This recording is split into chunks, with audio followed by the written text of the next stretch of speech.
પાર પહોંચી ગયો છે। લોકોનું ઘરની બહાર નીકળવું પણ હવે મુશ્કેલ બન્યું છે। હવે લૂ લાગવાની શક્યતાઓ પણ વધી છે, છતાં અનેક લોકોને આવી ગરમીમાં કંઈક ને કંઈક કામ માટે બહાર જવું પડતું હોય છે। ત્યારે આકરી ગરમીથી શરીરના રક્ષણ માટે સાવચેતી રાખવી પણ ખૂબ જરૂરી બને છે, જે માટે TV9 લઈને આવ્યો છે આપના માટે ડાયટિશિયનના ખાસ સલાહ સૂચન। ગરમીનો પ્રકોપ દિવસે દિવસે વધી રહ્યો છે, ત્યારે લોકોને બહાર નીકળવું મુશ્કેલ ભર્યું બની રહ્યું છે। વધુ પડતી મુશ્કેલીમાં આખરે કઈ કઈ બાબતોની સાવચેતી રાખવી, આપણી સાથે છે ડૉક્ટર વૃંદા શાહ, તેમની સાથે વાત કરીશું। કયા પ્રકારની સાવચેતી ગરમીથી વધુ સારી રીતે બચાવી? સો બેઝિકલી હું બે વસ્તુમાં કહીશ કે પહેલાં તો શું કરવું જોઈએ અને શું ના કરવું જોઈએ। શું ના કરવું જોઈએ કહું તો જે એસી ગરમીનું કોમ્બિનેશન છે ને એ સૌથી વધારે ખરાબ છે। અગર તમારું એવું કોઈ ઓક્યુપેશન છે કે તમારે ગાડીમાં બેસો છો પછી પાછા ઊભા થઈને ફરી કંઈક જગ્યાએ તમે બહાર નીકળીને ગરમીમાં જાઓ છો, એ જે કોમ્બિનેશન છે એ સૌથી ખરાબ છે। પહેલી વસ્તુ। શું ના ખાવું જોઈએ એમાં હું ખાસ વસ્તુ કવરઅપ કરું ને તો જે મેંદો છે કે જે હેવી ડાયજેસ્ટેડ ફૂડ છે કે જે ડાયજેસ્ટ થવામાં હેવી લાગશે એ તમને વધારે હેરાન કરશે અને તમારું બોડી હેવી ફીલ થશે। સમરમાં બેઝિકલી જ આપણું મેટાબોલિઝમ સ્લો હોય, તો એમાં શું કે જ્યારે તમે હેવી ફૂડ ખાશો ને તો તમે વધારે અનઇઝીનેસ ફીલ થશે, તમને ટાયર્ડને ફટીગનેસ ફીલ થશે। એટલે બધા કહે છે ને કે સમરમાં કામ કરવાની ઈચ્છા ઓછી થાય છે, that is because of this. તો સ્મોલ ફ્રિક્વન્ટ બેઝ લેશો તો એવું નહીં થાય। અને જો ખાવું જોઈએ એમાં હું વાત કરું ને તો સૌથી પહેલું તો સ્ટે હાઇડ્રેટેડ। પાણી મફતમાં મળે છે પણ બધાને ટેકન ફોર ગ્રાન્ટેડ લે છે।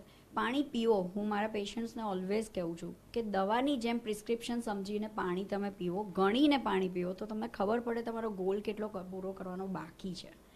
અને યસ પ્લીઝ જોઈએ તો ખાવા પીવાની આપણે વાત કરી, પણ બહાર નીકળતા હોય ત્યારે પણ કઈ કઈ બાબતોની સાવચેતી રાખવી જોઈએ? કે કોઈ પણ કામ એવું હોય કે બહાર નીકળવું જ પડે ગરમીમાં, તો કઈ બાબતનું ધ્યાન? સૌથી પહેલું તો તમે જેટલા હોય લાઇટ કલરના આઉટફિટ્સ પહેરો, સો દેટ હીટને એટલું એબ્ઝોર્બ નહીં કરે તો તમને કુલિંગ ઇફેક્ટ આપશે। તમે તમારી સાથે તમારું હાઇડ્રેશન કેરી કરો। હું સૌથી વધારે કહું છું ડિટોક્સ વોટર હોય, લેમન મિન્ટ હોય કે એકલું લેમન વોટર હોય, કે તમે રસ્તા પરથી કોકોનટ વોટર બી પી શકો છો। તો એ જેટલું તમે હાઇડ્રેશન રાખશો ને તો તમને વધારે બેનિફિશિયલ રહેશે। અને બીજી વસ્તુ તમે કવરઅપ કરો, તમારી સ્કિનને બી તમે સનસ્ક્રીન ક્રીમથી કે સનસ્ક્રીન લોશનથી કવરઅપ કરો।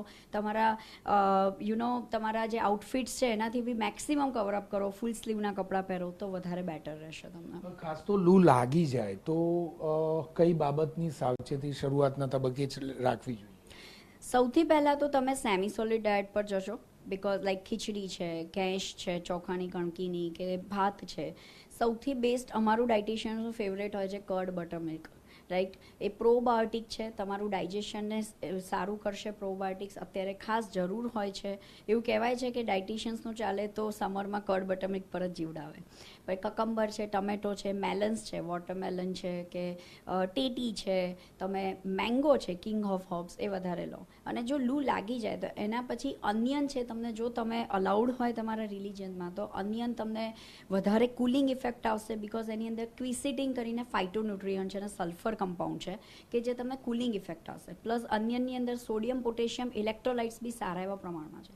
તો તમને જો લૂ લાગી ગઈ હોય તો તમને એનાથી બચાવવા માટે બટરમિલ્ક અને અનિયન, પણ ઓબ્વિયસલી વચ્ચે થોડો ગેપ રાખીને, એ વધારે ફ્રેશલી કટેડ ઓનિયન હેલ્પ કરશે। ટૂંકમાં કહીએ તો ગરમીથી બચવા માટે રોજિંદા વપરાશમાં વપરાતી ખાવા પીવાની જે ચીજવસ્તુઓ છે તેને પણ કેટલીક જો ચેન્જ કરવામાં આવે અને કેટલીક બાબતોનું ધ્યાન રાખવામાં આવે તો ગરમીના પ્રકોપ સામે સરળતાથી બચી શકાય છે।